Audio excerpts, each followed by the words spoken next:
कौरव सैन्यातले आणि कौरव बंधूंच्या मधला एक एक वीर संपत चाललाय आणि पांडवांचा उत्साह आता वाढत चाललेला आहे. खर तर कौरव सेनेच्या मध्ये आता योद्धेच कमी उरलेत.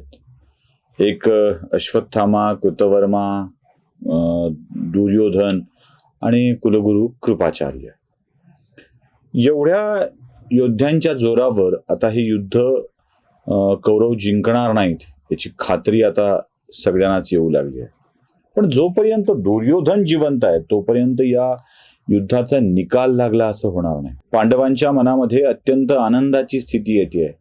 पांडव अत्यानंदाने आता युद्ध जिंकलं या निष्कर्षापर्यंत येत आहेत. आणि इकडे हस्तिनापूरच्या राजमहालात गांधारी आणि धृतराष्ट्राच्या डोळ्यातली आसवं थांबत नाहीत. आता बऱ्याच वेळेला गांधारी आणि धृतराष्ट्राची मानसिक अवस्था सांगू लागलो आपण की होतं काय बघा, एक सहानुभूती निर्माण करण्याचा प्रयत्न होतो. म्हणजे कथा प्रवक्ता किंवा कथा सांगणारा सुद्धा गांधारी कशी वाईट अवस्थेमध्ये होती, तिच्या डोळ्यात कशी आसवं होती, एक एक मुलगा मरू लागला होता, धृतराष्ट्रालाही आपल्याला केवळ आंधळेपणामुळे न मिळालेलं राज्य आपल्या पुत्राला आपण देऊ शकत नाही म्हणून पुत्राची बाजू घेणारा धृतराष्ट्र, हे असं सगळं सांगायला लागले की खूप एक सहानुभूतीची लाट निर्माण होऊ लागते आपल्याकडे. असं होतं ना. म्हणजे महाभारताची कथा सांगता सांगता मी आत्ताचे संदर्भ यासाठी देतो की प्रत्येक वेळेला या कथा रिलेट करतात.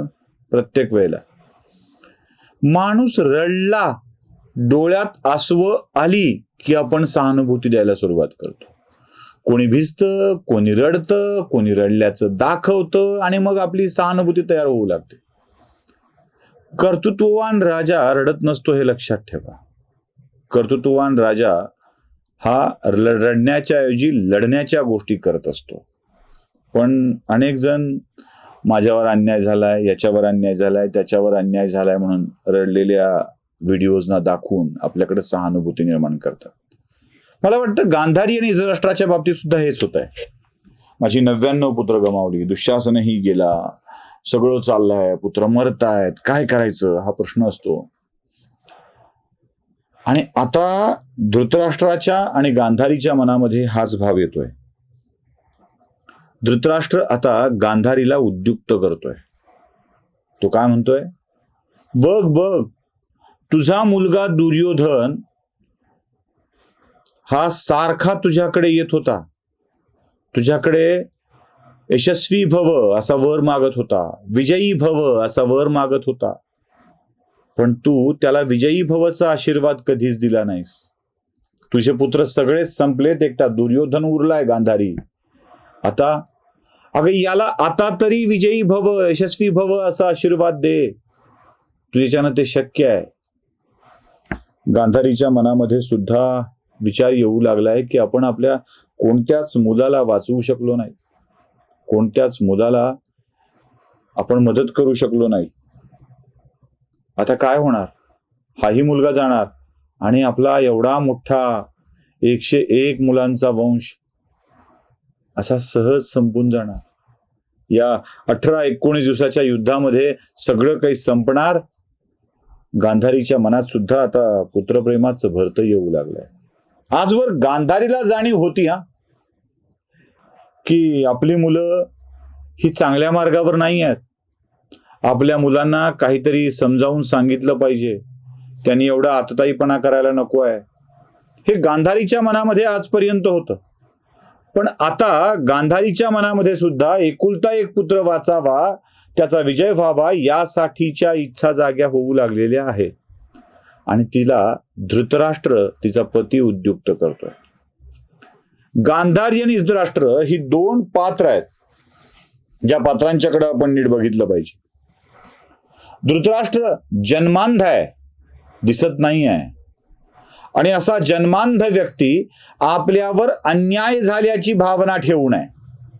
म्हणजे केवळ मी आंधळा असल्यामुळे, मला दिसत नसल्यामुळे, माझं ज्येष्ठत्व या आंधळेपणामुळे नाकारल्या गेलंय आणि माझं राज्य जे मी राजा व्हायला हवं होतं ते राज्य माझा लहान भाऊ पंडूला दिलं गेलंय.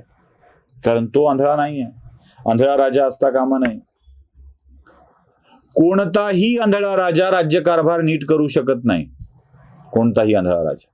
मग असं आंधळेपण दृष्टीचं असो की विचारांचं असो, हे विचारांचं आंधळेपण राज्याला खूप विनाशाच्या खाईकडे नेत असतं, लक्षात ठेवा.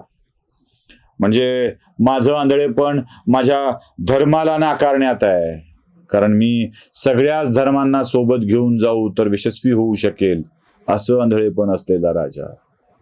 माझ्याच लोकांना शिव्या घालणारा आंधळा राजा हा त्रासदायक ठरत असतो. आणि हा आंधळा राजा आपल्याला जे दिसत नाही ते आपल्या आजूबाजूच्या लोकांना दिसू नये यासाठी प्रयत्न करत असतो. गांधारी अशीच. म्हणून मी श्याम पाठकांच्या कर्णाच्या कथेमधल्या 2 पात्रांकडे फार महत्वाच्या उल्लेख करून बघत असतो. एक, दिसत असून पाहायचं नाही ही वृत्ती गांधारीची असते, आणि काही दिसत नाही ही वृत्ती धृतराष्ट्राची असते.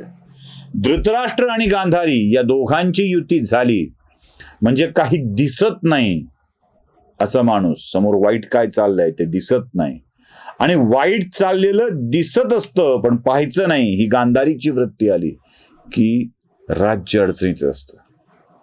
गांधारी अशीच पुत्रप्रेमामध्ये व्याकुळ झालेली आहे, असूसलेली आहे, आणि धृतराष्ट्र तिच्या मनामध्ये भावना भरतोय, गांधारी आता काहीही कर पण तुझ्या पुत्राला तू वाचव, त्याला यशस्वी भव, विजयी भव असा आशीर्वाद तू आता द्यायला हवा.